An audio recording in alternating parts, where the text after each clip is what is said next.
Hi, this is Frank Schaeffer. South Carolina Supreme Court just upheld an abortion law reversing an earlier decision.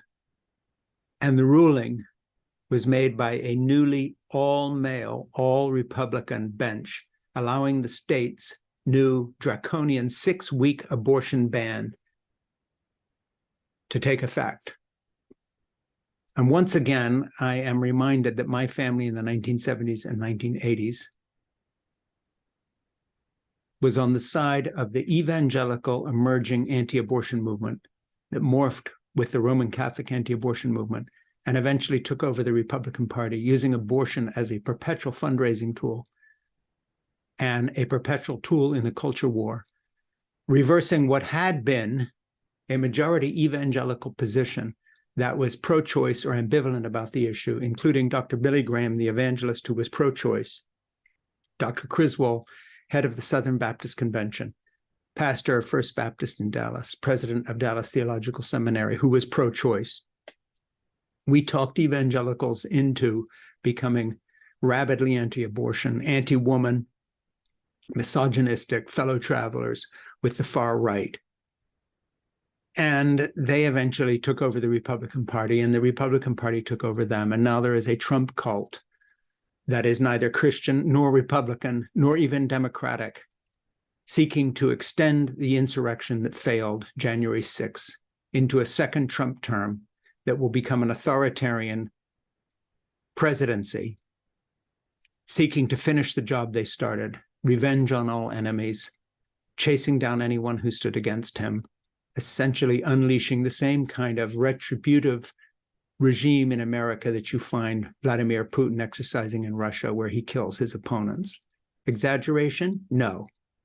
That's exactly what Trump would do. He's a mobster, and so are his family.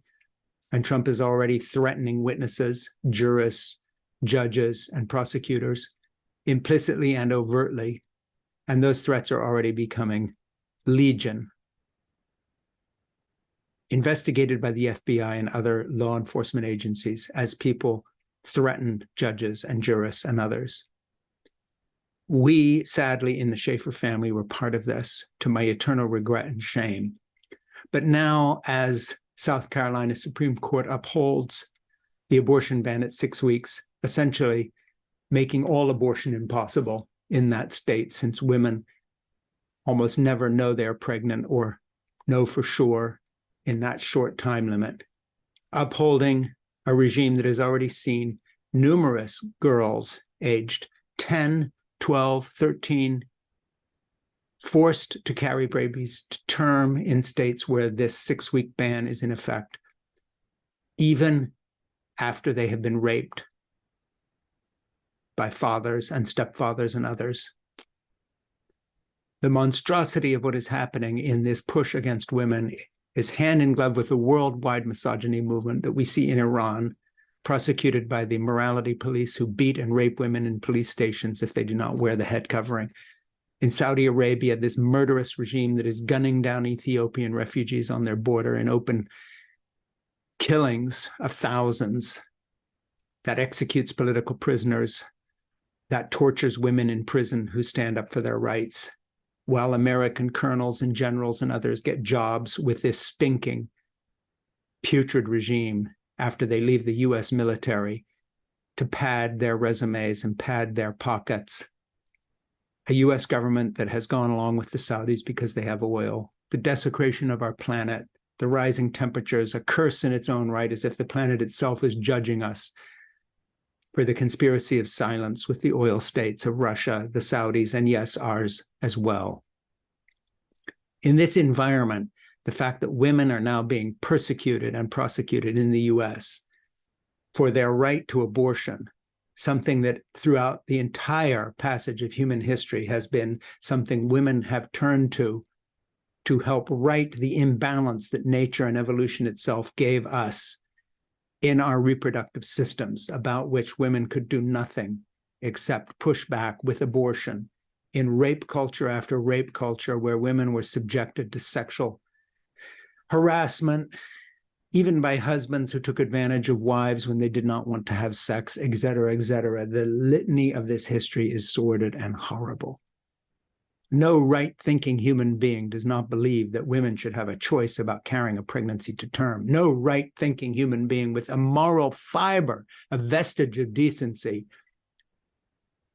debates whether an 11-year-old girl raped by her stepfather repeatedly over a 2-year period, as happened to one little girl in Texas, should have to carry the baby to term and be forced to carry the baby to term. No right-thinking person agrees with Brazil and these other South American and Central American countries with their Roman Catholic prejudice against abortion that keeps rape victims from receiving any kind of medical care, and babies have to be carried to term. This is disgusting. It is barbaric. It is right up there with putting women in prison cells and raping them for not wearing a hijab. It is right up there with the Saudis murdering women in prison who ask for their rights. The US now is a state, a country, a nation, a failed nation that is pushing back on women's rights. The abortion pill is being restricted and will be further restricted. Little victims of rape, let's say it, kids are bearing children and carrying them to term at age 11, 12, and 13 in state after state because of people like the South Carolina Supreme Court that now in an all-male bench, all-male Republican bench, along with the Supreme Court justices and the traitor to her kind, Amy Coney Barrett and the others, and these Roman Catholic members of the Spanish Inquisition that have found themselves on our Supreme Court, rolling back women's rights, treating women in exactly the way the Inquisition treated Jews in Spain, in what we now call the Middle Ages or even the Dark Ages before that. The Counter-Reformation that started religion war after religion war in Europe. We are headed into an era in which it is theocracy against democracy, decency and enlightenment against prejudice and backward thinking. And women are the target. Women are the hinge upon which this turns. With South Carolina Supreme Court, an all-male bench affirming this 6-week ban on abortion, a new scandal has erupted within this fight. Don't lose track of what is happening to women in our country. It is shameful. And those of us with any moral fiber left, any sense of right and wrong left, will stand up for the women in our lives, in our states, and in our nation.